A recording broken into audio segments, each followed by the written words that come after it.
অনিচ্ছা সত্ত্বেও এরেন কম্বলের ওমের মায়া ত্যাগ করে তাড়াতাড়ি উঠে ফ্রেশ হলো। খাবার টেবিলে বসতেই গতরাতের মতো আজও সে নিরাশ হলো। আশেপাশে কোথাও ইলোরার ছায়াও দেখা গেল না। খাবার শেষ করেই মিজানুর রহমান তাড়া দিলেন।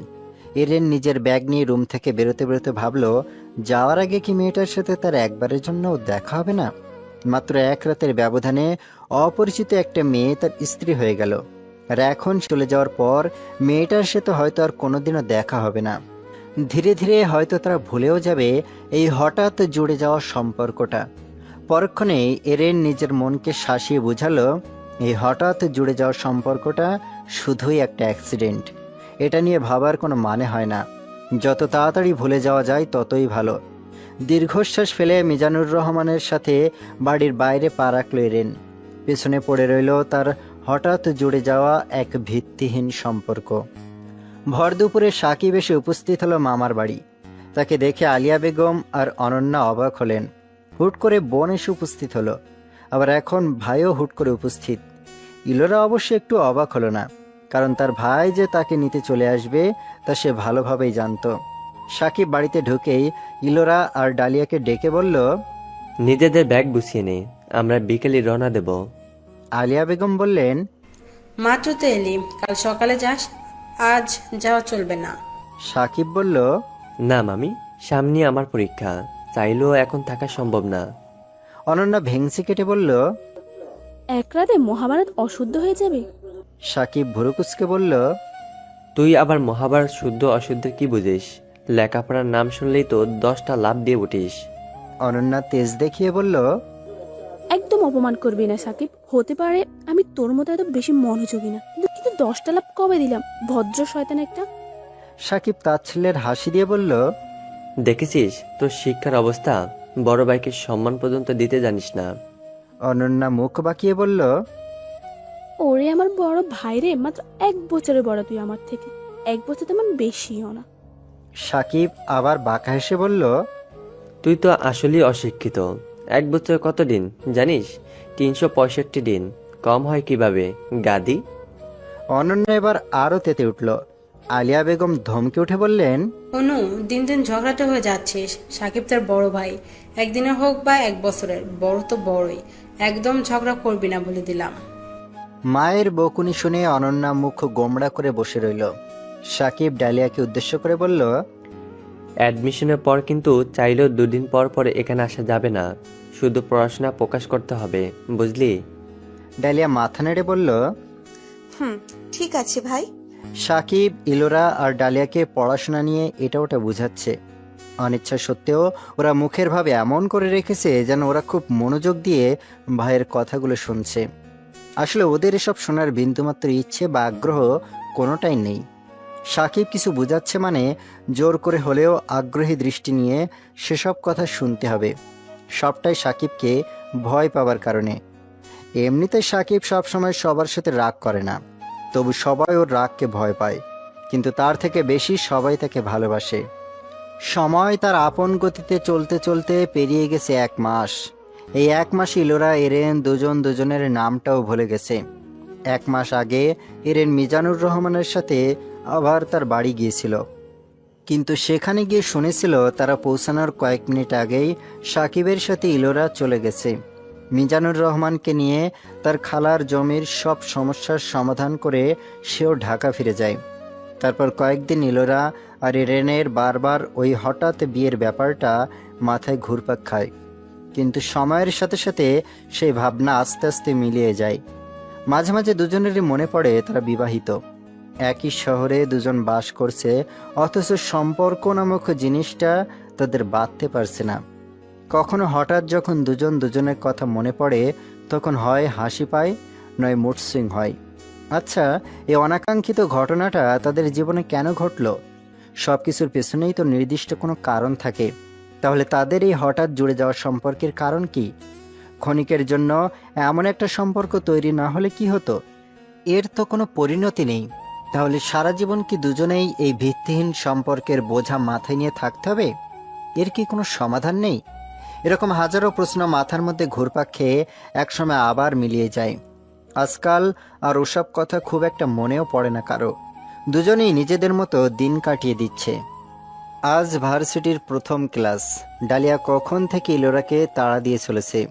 ইলোরা বিরক্ত হয়ে বলল, এত তাড়া কিসের তোর? মনে হচ্ছে ভার্সিটি ঢুকেই তোর বয়ফ্রেন্ডের সাথে সাক্ষাৎ হবে। ডালিয়া মুখ ফুলিয়ে বলল, শুধু শুধু ফালতু বকছিস কেন? একটু তাড়াতাড়ি গিয়ে তোর ফ্রেন্ডের সাথে আমার পরিচয় করিয়ে দিবি। আমি তো কাউকে চিনি না। আশ্চর্য, আজই সবাইকে চিনে ফেলতে হবে এমন তো কোনো ব্যাপার না। এখন থেকে তো প্রতিদিনই ভার্সিটি যাবি, আস্তে আস্তে সবার সাথে পরিচয় হবে। আরে তা ঠিক আছে, তবে সবার সাথে মানিয়ে নেওয়ার একটা ব্যাপার আছে তো। এটা তেমন কোনো ব্যাপার না, দেখবি প্রথম দিনেই আমার ফ্রেন্ডের সাথে তোর ভাব জমে গেছে। ওদের কথার মাঝেই মালিহা বেগম উচ্চস্বরে ডেকে উঠলেন খাওয়ার জন্য। ইলোরা গলা উঁচিয়ে বলল, আসছে আম্মু। ডালিয়াকে নিয়ে খাবার টেবিলে বসতেই সাকিব প্রশ্ন করল। পৌঁছে দিতে হবে। ইলোরা ছোট করে জবাব দিল। হুম। সাজিদ হোসেন বলে উঠলেন, মেয়ে আমার বড় হয়েছে ঠিকই, অথচ আজ পর্যন্ত একা পথে চলতে শিখিনি। যেখানে যাবে সেখানে হয় বাপকে সাথে যেতে হবে, আর নয়তো ভাইকে। আচ্ছা, আমি কয়েক মাস আগেই রেগে মেগে রাত দুপুরে এক কিশোরগঞ্জে রওনা দিয়েছিলাম, সেদিনও ভয় করেনি? মালিহা বেগম বললেন, সে তো সাকিবের বন্ধুর সাথে ছিল বলে, নয়তো তোমার এই মেয়ে আবার একা কিশোরগঞ্জ পৌঁছে দিতে পারতো। ডালিয়া হেসে মালিহা বেগমের কথায় সায় দিয়ে বলল, কথাটা একদম ঠিক বলেছ ফুপি। সাকিবের বন্ধু কথাটা কানে আসতেই ইলোরার গলায় খাবার আটকে গেল। আনমনে কিছুক্ষণ খাবার নেড়েচেড়ে হঠাৎ টেবিল ছেড়ে উঠে পড়ল। মিথিলা ভ্রুকুটি করে বলল, কি আপি, তোমার খাওয়া তো শেষ হয়নি, উঠলে কেন? ইলোরা নিজের রুমের দিকে পা বাড়িয়ে বলল, আর খেতে ইচ্ছে করছে না রে মিথি। এই ডালিয়া, তাড়াতাড়ি খাবার শেষ কর। ইলোরা আর ডালিয়াকে ভার্সিটিতে পৌঁছে দিয়ে সাকিব কোথাও একটা চলে গেল। ক্যাম্পাসেই সব ফ্রেন্ডদের সাথে দেখা হয়ে গেল তাদের। অনেকদিন পর দেখা হওয়ায় সবার মাঝে সে কি উচ্ছ্বাস। ইলোরা একে একে সবার সাথে ডালিয়ার পরিচয় করিয়ে দিল। ইলোরা হঠাৎ ভুরুকুসকে প্রশ্ন করল, তাহসিন কোথায়? অরিশা ক্যাম্পাসের একদিকে চোখ দিয়ে ইশারা করে দেখিয়ে বলল।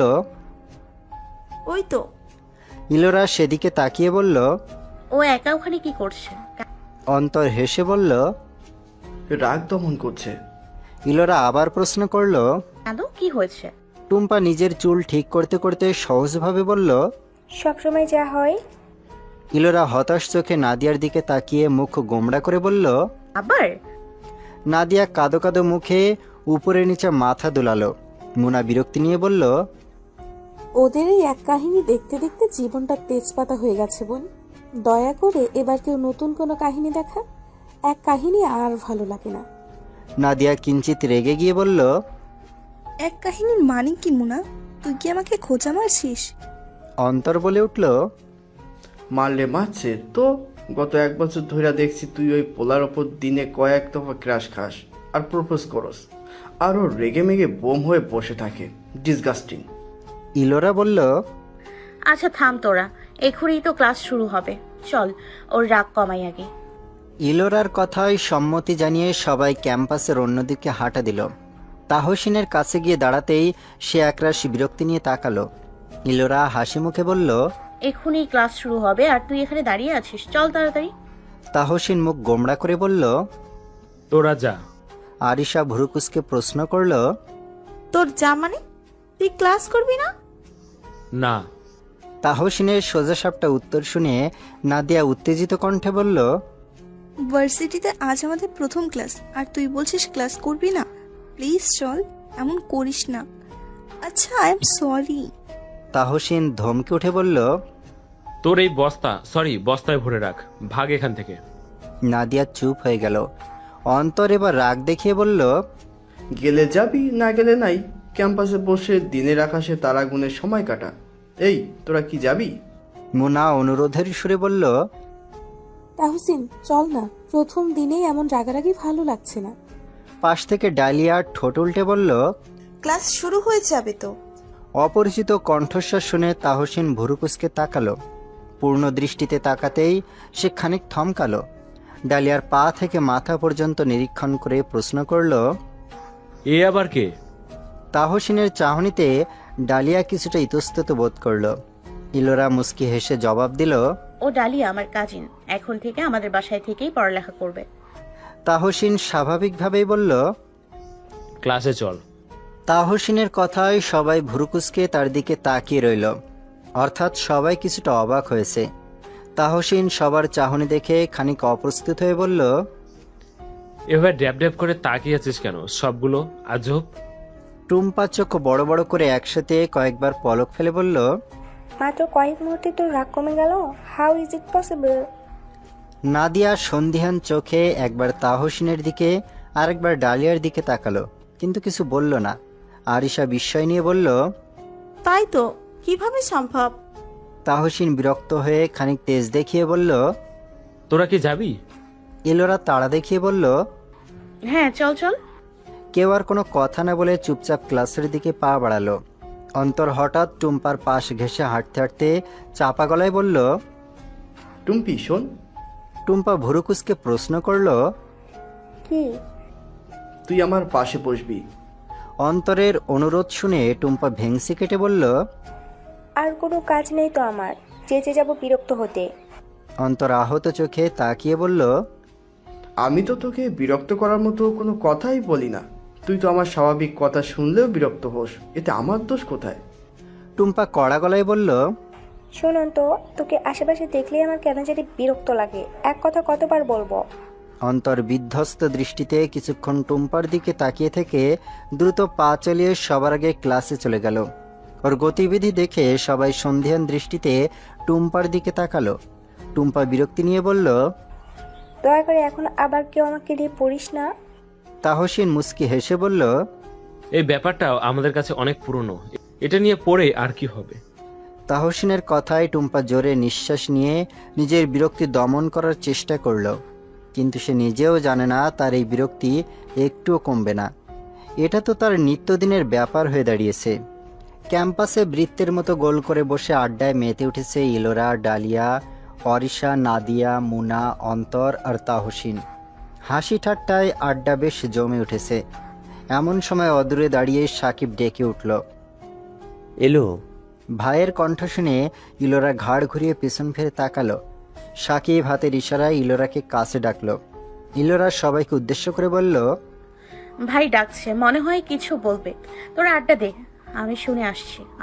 সবাই তার কথায় মাথা নাড়ল। ইলোরা দ্রুত উঠে দাঁড়িয়ে হাসি মুখে ভাইয়ের দিকে পা বাড়ালো। সাকিবের কাছাকাছি পৌঁছতেই হঠাৎ ইলোরা থমকে দাঁড়িয়ে পড়ল। মুহূর্তে তার হাত পা ঠান্ডা হয়ে এলো, নিঃশ্বাস যেন চলতেই চাইছে না, মাথাটাও হালকা ঘুরছে, কপালে বিন্দু বিন্দু ঘাম জমেছে, কেমন যেন অস্থির লাগছে। কয়েক মুহূর্তের জন্য সে চোখের পলক ফেলতেও ভুলে গেল।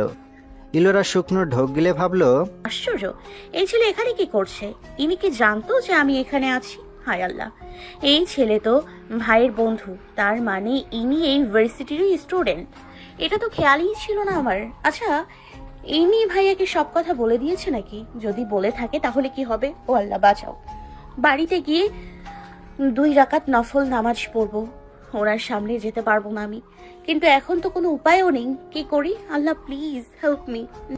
ইলোরাকে দাঁড়িয়ে থাকতে দেখে সাকিব এগিয়ে এসে বলল, স্ট্যাচু হয়ে গেলি কেন? চল, ওদের সাথে কথা বলবি। ইলোরা ফট করে বলল, না। সাকিব ভুরুজোড়া কুঁচকে বলল, কেন? ইলোরা থতমত খেয়ে গেল, আমতা আমতা করে বলল, এমনি এখন ইচ্ছে করছে না, অন্য একদিন কথা বলবো। সাকিব ইলোরার কথায় পাত্তা না দিয়ে উচ্চস্বরে ডেকে উঠল, এই রনি, এরেন। সাকিবের থেকে অনেকটা দূরে দাঁড়িয়ে এরেন আর রনি হেসে হেসে গল্প করছিল। সাকিবের ডাকে দুজন একসাথে ফিরে তাকালো। সঙ্গে সঙ্গে এরেনের মুখের মুচকি হাসিটুকু মিলিয়ে গেল। কয়েক হাত দূরে মাথা নত করে দাঁড়িয়ে থাকা ইলোরাকে চিনতে তার ভুল হলো না। ইলোরাকে দেখেই 1 মাস আগের সে অনাকাঙ্ক্ষিত ঘটনার কথা মনে পড়ে গেল। সে নিজেও স্ট্যাচু হয়ে গেল। রনি এরেনকে রেখেই হাসি মুখে এগিয়ে গেল। ইলোরাকে উদ্দেশ্য করে বলল, ইলোরা যে, কেমন আছো? রনির কথায় ইলোরা মাথাটা হালকা উঁচু করে জবাব দিল, আলহামদুলিল্লাহ ভালো আছি। তুমি কেমন আছো ভাইয়া? আলহামদুলিল্লাহ, অনেকদিন পর দেখা হলো তোমার সাথে। হ্যাঁ, তুমি তো অনেকদিন হলো আমাদের বাসায় যাও না। সময় হয়ে ওঠে না, কোচিং আর অ্যাবজানের টেনশনে কোথাও যেতে ইচ্ছে করে না। আমাদের কোচিংয়ের টিচারটা যা ঘাটতারা, নাম্বারই দিতে চায় না। আম্মু কিন্তু তোমার কথা জিজ্ঞেস করে ভাইয়ার কাছে। হ্যাঁ, শুনেছি সাকিবের থেকে। এই মাসে তো এক্সামের ঝামেলা শেষ, তারপর যাব একদিন। ওদের কথার মাঝেই এরেন ধীর পায়ে এগিয়ে গেল। সাকিব হেসে বলল, ইলু, এরেনের সাথে কথা বল। ইলোরা কাচুমাচু করে এরেনের দিকে তাকাতে দুজনের চোখাচোখি হয়ে গেল। সঙ্গে সঙ্গে ইলোরা দৃষ্টি ফিরিয়ে নিল। দুজনে অপ্রস্তুত হয়ে পড়ল। পরিস্থিতি সামাল দিতে এরেনই আগে বলে উঠল। ইলোরা এরেনের দিকে না তাকিয়ে নিচু স্বরে বলল, ভালো, আপনি? এরেন হাসার চেষ্টা করে উত্তর দিল। সাকিব ইলোরাকে বলল, এই ইলু, আমি ওকে অনেকবার বলেছি যে আম্মু ওকে বাসায় যেতে বলেছেন, কিন্তু ওর তো অজুহাতের শেষ নেই। এখন তুই বলে দে। সাকিবের কথায় এরেন মুচকে হেসে বলল। ইলোরা আমতা আমতা করে বলল, আম্মু আপনাকে দেখতে চায়। রনি ভাইয়া তো মাঝে মাঝে যায় ভাইয়ের সাথে, কিন্তু আপনাকে তো কখনো দেখিনি। রনি হেসে বলল, আরে ও যেতে না চালে কি, আমি আছি না। পরের বার আমি যখন যাব ওকে ধরে বেঁধে নিয়ে যাব। সাকিব হেসে বলল, তাই করতে হবে মনে হচ্ছে। আসলে আম্মুর আফসোস হচ্ছে এই ছেলেটা তার মেয়ের এত বড় উপকার করলো, অথচ সে তোকে চেনেই না। রনি বলল, তা তো ঠিকই, ইলারা তো সবাইকে চিন্তায় ফেলে দিয়েছিল। ভাগ্যিস সেদিন এরিন ওই বাসে ছিল। ইলোরা মনে মনে ভাবল, এটা ভাগ্য নয়, দুর্ভাগ্য। এরেন একটা দীর্ঘশ্বাস চেপে ইলোরার দিকে তাকালো। মেয়েটা যে তাকে দেখে খুব বেশি অপ্রস্তুত হয়ে গেছে তা সে বুঝতে পারল। কেমন জড়সড় হয়ে আছে তখন থেকে। তার নিজেরও তো কম অস্বস্তি হচ্ছে না, কিন্তু এই মুহূর্তে কিছুই করার নেই। ঠিক তখনই ইলোরা বেখেয়ালে এরেনের দিকে তাকালো। দ্বিতীয়বারের মতো আবার চোখাচোখি হতেই দুজন চোখ সরিয়ে নিল। দুজনেই হাঁসফাঁস করছে। ইলোরা মনে মনে কোনো অজুহাত খুঁজছে এখান থেকে কেটে পড়ার জন্য, কিন্তু সে তেমন কোনো অজুহাত খুঁজেই পাচ্ছে না। ইলোরাকে সুযোগ করে দিয়ে পেছন থেকে আরিশা ডেকে উঠল, এই ইলো, ক্লাসে যেতে হবে আমাদের। ইলোরা মনে মনে খুশি হলো, এবার অন্তত এখান থেকে কেটে পড়া যাবে। সাকিব বলল, ক্লাস শেষ হলে আমাকে ফোন করবি, আমি বাসায় নিয়ে যাব। এখন যা, ক্লাস শুরু হয়ে যাবে। ইলোরা মাথা নাড়িয়ে আর এক মুহূর্ত সেখানে দাঁড়ালো না। কোনো দিকে না তাকিয়ে গটগট করে হেঁটে প্রস্থান করলো। এতক্ষণ এরেনের অস্বস্তি হলেও এখন কেন জানি মনটাই খারাপ হয়ে গেল। সাধারণত কোনো কারণ ছাড়া হুটহাট কখনো এরেনের মন খারাপ হয় না, কিন্তু এই মুহূর্তে হঠাৎ মন খারাপের কোনো কারণই সে খুঁজে পেল না। অমাবস্যা বলে আকাশে চাঁদের অস্তিত্ব নেই। আকাশটা পুরোপুরি কালো হয়ে আছে। অমাবস্যার কারণের মতোই এরেনের মনের আকাশটাও আজ অন্ধকার হয়ে আছে। এর কারণ যেন তার জেনেও জানা নেই। অন্ধকার আকাশের দিকে তাকিয়ে ছাদের রেলিং ঘেঁষে ঠায় দাঁড়িয়েছে এরেন। যানবাহনের হর্নের শব্দ আর ঠান্ডা আবহাওয়ার কোনোটাই তার ধ্যানকে স্পর্শ করছে না। তার ধ্যান ভেঙে গেল একটা কোমল কণ্ঠস্বরে। পিছনে ফিরে তাকিয়ে দেখল গায়ে চাদর জড়িয়ে ছাদের দরজায় দাঁড়িয়েছে জারিন। অন্ধকারে ওর মুখটা দেখা যাচ্ছে না। জারিন ধীর পায়ে হেঁটে গিয়ে এরেনের পাশে রেলিং ধরে দাঁড়ালো। ভুরুকুচকে তাকিয়ে প্রশ্ন করল, এই সময় ছাদে কি করছিস? এরেন স্বাভাবিকভাবে উত্তর দিল, আমি বললো তুই ছাদে এসেছিস তাই এলাম। তোর শরীর খারাপ নাকি? তাহলে আজ বাসায় কেন? তুই তো কখনো এই সময় বাসায় থাকিস না, ফ্রেন্ডসদের সাথে আড্ডায় থাকিস। আজ হঠাৎ কি হলো? জারিন সন্ধিহান দৃষ্টিতে তাকিয়ে বলল, কিছু তো একটা হয়েছে, আমার কাছে লুকিয়ে লাভ নেই, বলে ফেল। এরেন জারিনের মাথায় হালকা চাটি মেরে বলল। জারিন সামনের দিকে তাকিয়ে বলল, বলা লাগে না, আমি এমনিতেই বুঝতে পারি যে তা তো তুই জানিস। আর তাছাড়া তুই এমনিতেও আমার থেকে কোনো কথা লুকাতে পারিস না। দেরিতে হলেও তো বলবি, তার থেকে ভালো এখনই বল। এরেন বুক ফুলিয়ে জোরে শ্বাস নিল। এই মেয়েটার কাছে যে কোনো কথা লুকাতে পারবে না তা সে নিজেও জানে। জারিন তার থেকে 5 বছরের ছোট, অনার্স সেকেন্ড ইয়ারের স্টুডেন্ট সে। লেখাপড়া এরেনের মতোই মনোযোগী, এমনকি রূপেও সে কম যায় না। এরেনের সাথে তার চেহারার অনেক মিল আছে। 2 ভাই বোনের মধ্যে অসম্ভব মিল, দুজনই দুজনকে চোখে হারায়। এরেন কখনো বোনের কাছে কোনো কথা লুকাতে পারে না, সব কথা সবার আগে বোনের সাথে শেয়ার করে। এমনকি কখনো ইচ্ছে করলেও সে জারিনের থেকে কোনো কথা লুকাতে পারে না। এরেনের ধারণা এই মেয়েটা তার মন পড়তে জানে, নইলে মুখ দেখেই কি করে সব আন্দাজ করে নেয়। এরেনের জীবনের এমন কোনো কথা নেই যা জারিনের অজানা, কিন্তু এই দিক থেকে এরেন অনেকটা হতাশ, কারণ সে জারিনের মুখ দেখে মন পড়তে পারে না। জারিন খুব চাপা স্বভাবের মেয়ে, যতক্ষণ না সে নিজে থেকে বলবে ততক্ষণ তার মনের খবর কেউ জানবে না। এরেন অবশ্য আগে চেষ্টা করত, কিন্তু বারবার বিফল হয়ে এখন আর এসব চেষ্টা করে না। জারিন নিজে থেকে বললে শোনে, তা না হলে কিছুই জানতে পারে না। তবে তাদের বাবা মা নিজেদের ছেলেমেয়ের এই বন্ধন দেখে অনেক খুশি। সব মিলিয়ে খুব সুখী পরিবার তাদের। এরেনের বলা কথাটা কানে যেতেই জারিন চমকে উঠল। ঘাড় ঘুরিয়ে ভাইয়ের দিকে তাকে অবাক কণ্ঠে বলল, কি সত্যি বলছিস নাকি? এরেন উপর নিচে মাথা দোলালো। জারিনের চোখ দুটো গোলাকার আকৃতি ধারণ করলো। একইভাবে আবার প্রশ্ন করলো, কোথায়, কিভাবে? ও তোর সাথে কথা বলেছে? আর তুই? জারিন উত্তেজিত হয়ে বলল, তাহলে তো এখন ভার্সিটি গেলে ওর সাথে ঘন ঘন দেখা হওয়ার সম্ভাবনা আছে। ও মাই গড, আমার তো ভাবতেই ভালো লাগছে। এরেন ভুরুকুসকে প্রশ্ন করলো, কেন?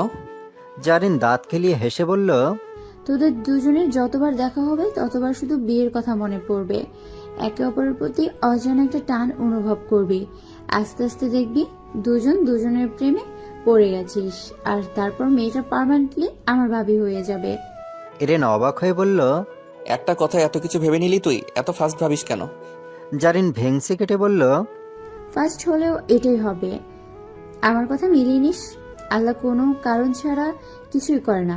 আগেরবার দেখা হয়েছিল হুট করে দুজনে বিয়ে হবে বলে, আবার যখন দেখা হয়েছে তার মানে অবশ্যই এর পেছনে কোনো না কোনো কারণ আছে।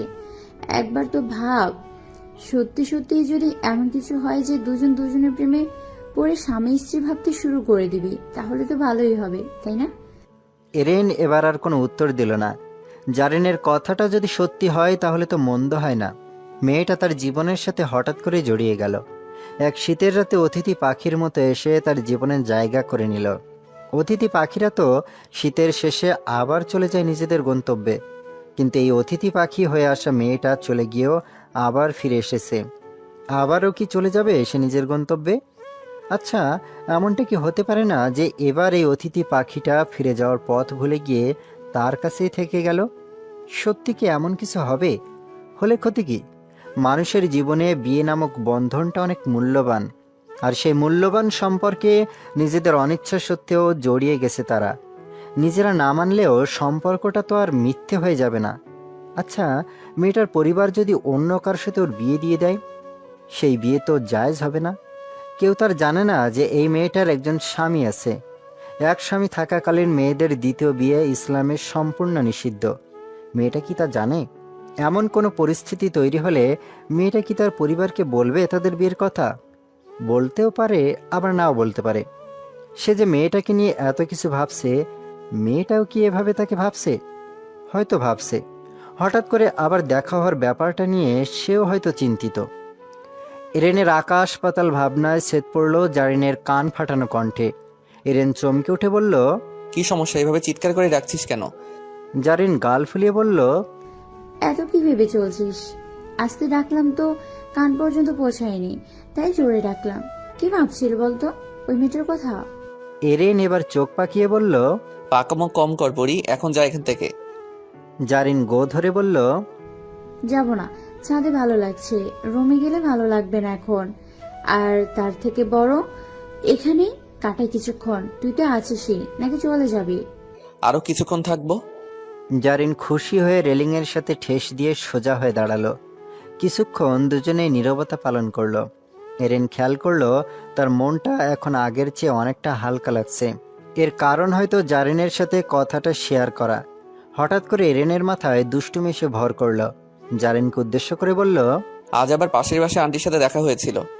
জারিন কিছু না বুঝতে পেরে ভ্রুকুটি করে প্রশ্ন করলো, কোন আন্টি?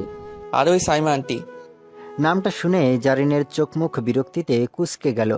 এরেন সেটা খেয়াল করে দুষ্টু হেসে বলল, আমি ভাবছি এবার ওনার প্রস্তাব নিয়ে ভেবে দেখব। সঙ্গে সঙ্গে জারিন চিৎকার করে বলে উঠল, কি? কোনো বাড়াবাড়ির দরকার নেই। ওই মহিলাকে আমার একদম সহ্য হয় না। বারবার বলা সত্ত্বেও এক কথা নিয়ে পড়ে থাকে। আমি যখন বলে দিয়েছি এত তাড়াতাড়ি বিয়ে করব না, তো করবই না। এরেন জারিনকে রাগানোর উদ্দেশ্যে কিছুটা গম্ভীর কণ্ঠে বলল, ছেলেটা তো খুব ভালো, আমি দেখছিলাম একেবার। তোর জন্য সব দিক থেকেই পারফেক্ট, ফ্যামিলিও ভালো। এমন ছেলে হাতছাড়া করা ঠিক না। আমি কালই বাবার সাথে কথা বলবো এই ব্যাপারে। জারিন এবার তেলে বেগুনে জ্বলে উঠল, দাঁতে দাঁত চেপে বলল, ভাই সত্যি সত্যি যদি এমন কিছু করিস তাহলে তোর খবর আছে, বলে দিলাম। কথাটা বলেই জারিন রাগে ফুঁসতে ফুঁসতে গটগট করে হেঁটে ছাদ থেকে চলে গেল। পেছন থেকে এরেন কয়েকবার ডাকলেও ফিরে তাকালো না। জারিনের রাগ দেখে এরেন একাই হু হা করে হেসে উঠল। ভার্সিটির গেটে পা রাখতেই ইলোরার হার্টবিট দ্বিগুণ বেড়ে গেল। আজ যদি আবার ওই ছেলেটার সাথে দেখা হয়ে যায়, সে তো ভুল করে আর কখনোই ছেলের সামনেই পড়তে চায় না। দুরু দুরু বুকে ডালিয়াকে নিয়ে ক্যাম্পাসে ঢুকতেই বন্ধুদের সামনে পড়ল। এগিয়ে গিয়ে বন্ধুদের সাথে আড্ডায় যোগ দিল। ইলোরা হঠাৎ সবার দিকে চোখ বুলিয়ে প্রশ্ন করল, নাদিয়া কোথায়? টুম্পা বলল, আসেনি। ডালিয়া প্রশ্ন করল, কেন? মুনা বলল, শোক পালন করছে। কিসের শোক? আরে গতকাল আবার তাহসিন রিজেক্ট করেছে না ওকে, এখন 2-1 দিন একা একা শোক পালন করবে। কারোর সাথে কোনো কথা বলবে না, ক্লাস করবে না। আবার 2 দিন পর সব ঠিক হয়ে যাবে। তাহসিন গম্ভীর কণ্ঠে বলল, ওরে সব পাগলামি যে কবে বন্ধ হবে আল্লাহ জানে। গত 1 বছর ধরে একজন ছেলেকেই প্রপোজ করে চলেছে, বারবার রিজেক্ট করার পরেও বিরক্ত হচ্ছে না।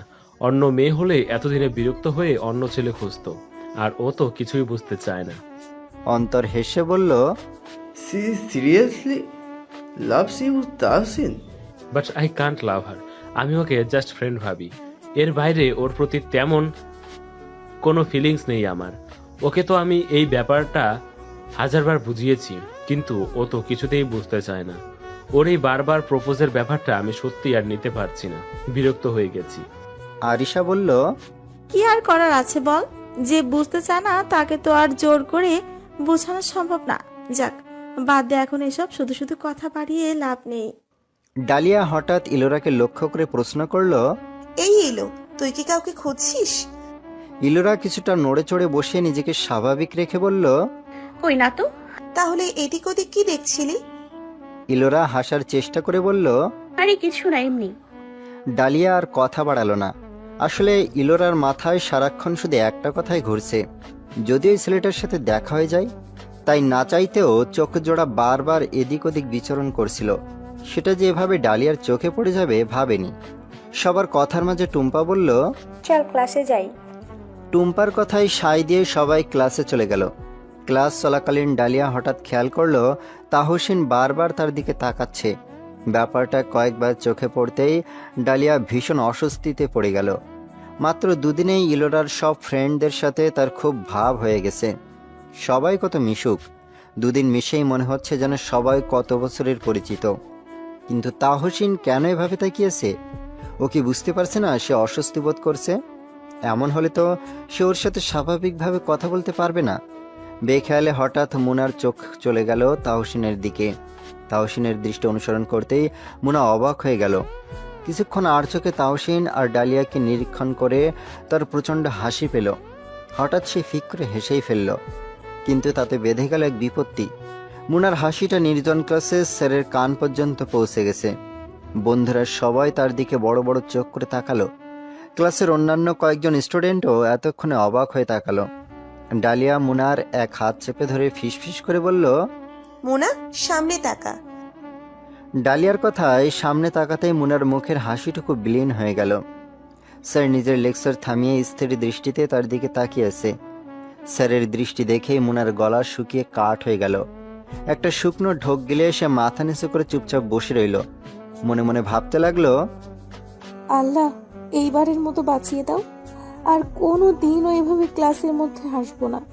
নইলে এই ভরা ক্লাসের মধ্যে স্যারের বকা শুনে লজ্জায় কাউকে মুখ দেখাতে পারবো না। 2য় দিনেই স্যারের বকা শুনতে হবে। স্যার কি ভাবছে কে জানে, যেভাবে তাকিয়ে আছে তাতে তো মনে হচ্ছে এক্ষুনি হয়তো কিছু কড়া কথা শুনিয়ে ছাড়বে। কিন্তু আমি তো আর ইচ্ছে করে হাসিনি, হাসি চলে এসেছে, তাতে আমার দোষ কোথায়? মুনার এই স্বভাবের উপর ওর বন্ধুরা সবাই খুব বিরক্ত। সব সময় যে কোনো স্বাভাবিক কথায় যেখানে মুচকে হাসার কথা সেখানে সে দুনিয়া কাঁপিয়ে হাসে। আস্তে হাসতে চাইলেও তার হাসির শব্দ বেড়েই যায়। তার এই স্বভাবের কারণে প্রত্যেক ক্লাসে সে শিক্ষকদের বকা শুনে এসেছে। তার জন্য মাঝে মাঝে বাকিরাও বিনা অপরাধে বকা শুনেছে। এজন্য সবাই তাকে কম কথা শোনায় না, কিন্তু তবুও সে হাসি কন্ট্রোলে রাখতে পারে না। মুনাকে অবাক করে দিয়ে স্যার আবার নিজের লেকচার শুরু করলো। দেখে মনে হচ্ছে কিছুই হয়নি। মুনা খুব অবাক হয়ে গেল, তবে তার থেকে বেশি খুশি হলো। চাহনি দেখে মনে হয়েছে কত কড়া কথা শোনাবে, অথচ কিছুই বলল না। স্যারটা নিশ্চয়ই খুব ভালো। মনে মনে স্যারকে হাজারবার ধন্যবাদ দিল মুনা। এদিক ওদিক আর না তাকিয়ে ক্লাসের দিকে মনোযোগ দিল। রাত 10:35 বাজে। মিথিলা ঘুমিয়ে পড়েছে, কিন্তু ইলোরা আর ডালিয়া সজাগ। দুজনেই ফেসবুক স্ক্রলিং করছে আর মাঝে মাঝে টুকটাক কথা বলছে। ইলোরা শুয়ে আছে আর ডালিয়া তার পাশেই বালিশে হেলান দিয়ে বসে আছে। কথায় কথায় ডালিয়া বলে উঠল, তাহসিন এমন কেন রে? ইলোরা না তাকিয়ে প্রশ্ন করলো, কেমন? কেমন যেন ক্লাসে আজ সারাক্ষণ আমার দিকে তাকিয়েছিল। ইলোরা পুনরায় প্রশ্ন করলো, কি? ডালিয়া ফোনের দিকে দৃষ্টি স্থির রেখেই বলল, কানে শুনিস না নাকি? বললাম তাহসিন আজ পুরোটা ক্লাস আমার দিকে বারবার তাকাচ্ছিল, ক্লাসে একটুও মনোযোগ দেয়নি। ইলোরা এবার লাফিয়ে উঠে বসে পড়ল। ডালিয়ার হাত থেকে ফোনটা ছো মেরে নিতেই ডালিয়া বিরক্ত হয়ে বলল, আরে ফোন নিলি কেন? ফোন দে। ইলোরা বলল, আরে ফোন রাখ, আগে তাহসিনের ব্যাপারটা বুঝিয়ে বল, কাহিনী কি? ও সত্যিই তোর দিকে তাকিয়েছিল পুরো ক্লাস? হ্যাঁ, আমি খুব অস্বস্তিতে পড়ে গিয়েছিলাম। আরে মোনা এজন্যই হেসে উঠেছিল। তাহসিনের দিকে নজর পড়ে গিয়েছিল ওর। বুঝলাম না ও ওভাবে তাকিয়েছিল কেন। ইলোরা অবাক হয়ে কিছুক্ষণ ডালিয়ার দিকে তাকিয়ে রইল। তারপর ঠোঁটের কোণে মৃদু হাসি ঝুলিয়ে চাপা কণ্ঠে বলল, আচ্ছা তাহলে মাত্র দুদিনে ডুবে ডুবে জল খাচ্ছে? ডালিয়া হামি তুলতে তুলতে বলল, কি বললি? শুনিনি। ইলোরা ডালিয়ার ফোন ফেরত দিয়ে বলল, শুনতে হবে না, আমি তুলছিস, ঘুমিয়ে পড়। তারপর ইলোরা নিজের ফোন রেখে শুয়ে পড়ে আবার বলল, লাইট অফ করে আয়। ডালিয়া উঠে গিয়ে লাইট অফ করে দিল। তারপর গায়ে কম্বল টেনে ইলোরার পাশে শুয়ে পড়ল। অন্তরের সাথে ভার্সিটির গেটের কাছে দাঁড়িয়ে হেসে হেসে গল্প করছে মুনা। বাকিরা কেউ এখনো আসেনি, তাই দুজন গেটের কাছে দাঁড়িয়ে সবার জন্য অপেক্ষা করছে। মুনা হঠাৎ বলে উঠল, এই অন্ত, কাল আমি ক্লাসের মধ্যে হেসেছিলাম কেন জানিস? অন্তর পাল্টা প্রশ্ন করল, কেন? মুনা মুস্কি হেসে বলল, তাহসিনের কাহিনী দেখে। অন্তর কিছু বুঝতে পারল না, আবার প্রশ্ন করল, কি? মুনা গতকাল ক্লাসের পুরো ঘটনাটা খুলে বলতেই অন্তর কিছুটা অবাক হলো। পরক্ষণেই শব্দ করে হেসে আফসোসের সুরে বলল, কি বলছিস এসব? তাহলে আমাদের নাদিয়ার কি হবে? বেচারি যদি শোনে তার ক্রাশ অন্য কারো উপর ক্রাশড হয়ে বসে আছে, তাহলে তো দুঃখে পাগল হয়ে যাবে। হায় হায়, আমার তো এখনই টেনশন হচ্ছে। মুনা হেসে বলল, সে যাই হোক, একটা ব্যাপার ভেবে কিন্তু আমার বেশ আনন্দ লাগছে। কি? এতদিন তো তোরা নাদিয়ার এক কাহিনী দেখতে দেখতে বোর হয়ে গেছি। এখন থেকে তাহসিনের নতুন কাহিনী দেখব, তোদের পুরনো কাহিনী বাদ। অন্তর ধমক দিয়ে বলল, চুপ কর সাদামুলা। মুনা তেতে উঠে বলল, একদম উল্টাপাল্টা নামে ডাকবি না আমায়। কতদিন বলেছি এ নামে ডাকবি না। শেষমেশ কিনা মুলার মতো সবজি। খারাপ কি? মুনা মোলা একই ব্যাপার। মুনায় ন আর মুলায় ল, এটুকুই শুধু পরিবর্তন। এটা এইটুকু পরিবর্তন? পুরো নামটাই তো পরিবর্তন করে দিলি। এই নামটার উৎপত্তি হয়েছিল কার থেকে রে? অন্তর একটু ভেবে বলল, মনে নেই। তুই নাকি? না। মুনার আগে ফুসতে ফুসতে বলল, তাহলে কে? কে এই বাজে নামটা শুরু করেছিল তাকে আজ আমি খুঁজে বের করব। তোদের মধ্যে কেউ একজন তো শুরু করেছিল, তারপর বাকি সবাই তাকে ফলো করেছে। একবার খুঁজে পাই, খবর আছে তার। অন্তর দাঁত বের করে হেসে বলল, আরে তুই জানিস না, তোর জন্য এই মুলা নামটাই পারফেক্ট। কি কিউট নামটা। মুনা তেড়ে গিয়ে অন্তরের বাহুতে এক ঘা বসিয়ে দিল, আর অন্তর শব্দ করে হেসে উঠল। ওই মুহূর্তে গেট দিয়ে ক্যাম্পাসে ঢুকছিল গতকালের সেই স্যার। মুনা আর অন্তরের হাসি থামিয়ে ভদ্রভাবে দাঁড়িয়ে সসম্মানে তাকে সালাম দিল। স্যার সালামের উত্তর দিয়ে তাদের দুজনের সামনে মুখোমুখি দাঁড়ালো। তারা দুজনেই কিছুটা অবাক হলো। ভার্সিটির কোনো স্যারের সাথে এখনও তারা পরিচিত হয়ে ওঠেনি। মাত্র 3 দিন হলো তারা ভার্সিটিতে এসেছে, তাই কাউকে সেভাবে চেনেও না। এই স্যারটা গতকাল ক্লাস নিয়েছিল, সেই সুবাদে এনাকে চেনে, কিন্তু তার নাম ধাম কিছুই জানে না। গতকাল ক্লাসে ঢুকে প্রথমেই নিজের পরিচয় দিয়েছিল, কিন্তু কেউই সেভাবে খেয়াল করেনি। অন্তর আর মুনা প্রশ্নভরা চোখে স্যারের দিকে তাকালো। স্যার মুস্কি হেসে অন্তরকে প্রশ্ন করলো, বেস্ট ফ্রেন্ড? অন্তর প্রথমে কিছু না বুঝে মুনার দিকে তাকালো, পরক্ষণে মাথা দুলিয়ে বলে উঠল, জি স্যার। দেখেই বুঝতে পেরেছি, যেভাবে মারলো। কথাটা শুনে মুনা লজ্জায় মাথা নিচু করে ফেলল। স্যার এবার মুনাকে উদ্দেশ্য করে বলল, হাসি মারামারি সবকিছুতেই তো দেখছি খুব পটু, তা পড়াশোনায় কেমন পটু? মুনা মাথা নত অবস্থায় ভুরু কুচকে ফেলল। স্যার এই কথাটা কি তাকে খোঁচা মারার জন্য বলল? কাল ক্লাসে কিছু বলেনি, আজ সামনে পেয়ে কথা শোনানোর ধান্দায় আছে মনে হয়। এই স্যারকে তো সে ভালো ভেবেছিল, মনে মনে কতগুলো ধন্যবাদও দিয়েছিল, অথচ আজ সামনে পেয়ে ঠিকই খোঁচা মেরে কথা বলছে। এই লোক কিছুতেই ভালো হতে পারে না। মুনাকে চুপ থাকতে দেখে স্যার আবার বলল, কি এত চঞ্চল মেয়ে এই একটা প্রশ্নে চুপ হয়ে গেল যে? পড়াশোনা ভালো লাগে না? এইচএসসি রেজাল্ট কি? প্রশ্নটা শুনে মুনার মুখটা চুপসে গেল। এই প্রশ্নের কি উত্তর দেবে সে? বন্ধুদের সবার থেকে তার রেজাল্ট কিছুটা খারাপ, তাই সে কাউকে নিজের রেজাল্ট বলে না, লজ্জায় পড়তে হবে বলে। আর ইনি তো শিক্ষক, খারাপ রেজাল্টের কথা শুনলে কি ভাববে? হয়তো কিছু কড়া কথা শুনিয়ে দেবে, আবার পড়াশোনা নিয়ে ঝুড়ি ভর্তি উপদেশও দিতে পারে। এসব শিক্ষকদের দিয়ে বিশ্বাস নেই, সুযোগ পেলে স্টুডেন্টদের উপদেশ দিয়ে দিয়ে পাগল করে ফেলে। মুনাকে এবারও চুপ দেখে স্যার হাসি মুখে বলল, বুঝতে পেরেছি, বলার মতো রেজাল্ট না, থাক বলতে হবে না। ভার্সিটিতে যখন ভর্তি হয়েছো লেখাপড়া একটু মন দাও, নইলে ভার্সিটিতে আসা যাওয়া করে তো কোনো কাজ নেই। আর হ্যাঁ, হাসিটা একটু কন্ট্রোল করে রাখার চেষ্টা করবে, ওকে? আমি হয়তো কিছু বলিনি, কিন্তু অন্য স্যাররা তো আর বকানা দিয়ে চুপ থাকবে না, সো বি কেয়ারফুল। মুনার এবার রাগ উঠে গেল। ঠিক এই ভয়টাই সে পাচ্ছিল। রেজাল্ট বলল না, তবু উপদেশ শোনাতে ভুল করেনি। এই লোকটাকে কিনা সে গতকাল ভালো ভেবেছিল, এ তো আস্তফাজি লোক। স্যার অন্তরের পিঠে চাপড়ে বলল, হ্যান্ডসাম, নাম কি তোমার? ছোট নাম বলো, যাতে মনে রাখতে পারি। অন্তর হাসি মুখে উত্তর দিল, অন্তর। বাহ। স্যার এবার মুনাকে প্রশ্ন করলো, আর তোমার? মুনার আর ইচ্ছে করছে না এই লোকের সাথে কথা বলতে, তবু স্যার তো, প্রশ্নের উত্তর না দিলে বেয়াদবি হয়ে যাবে। মুনা নিচু স্বরে উত্তর দিল, মাহজাবিন মুনা। সুন্দর নাম, তবে মুনার শেষে আকারটা না থাকলে বেশি ভালো হতো। তোমার জন্য মুন নামটা পারফেক্ট। মুনা খুব বিরক্ত হলো, এখন আবার তার নাম নিয়ে পড়েছে। আর কোনো কাজ নেই লোকটার। স্যার বোধহয় বুঝতে পারলো মুনার আগে ফুঁসছে, মুস্কি হেসে বলল, ক্লাসে দেখা হবে, বাই। মুনা মাথাটা হালকা উঁচু করে মৃদু হাসার চেষ্টা করলো। স্যারের মুখের হাসিটা দেখেই রাগটা যেন আরো 1 গুণ বেড়ে গেল, কিন্তু সে নিজেকে স্বাভাবিক রাখার চেষ্টা করলো। অন্তর হেসে বলল, ওকে স্যার। স্যার হাসি মুখেই সেখান থেকে চলে গেল। মুনার আগে গজগজ করতে করতে মুখ ফুলিয়ে শ্বাস নিল। অন্তর তাকে লক্ষ্য করে ভ্রুকুটি করে জিজ্ঞেস করলো, এই মুলা, তোর আবার কি হয়েছে? মুনার দাঁতে দাঁত চেপে বলল, লোকটা কি শয়তান দেখেছিস?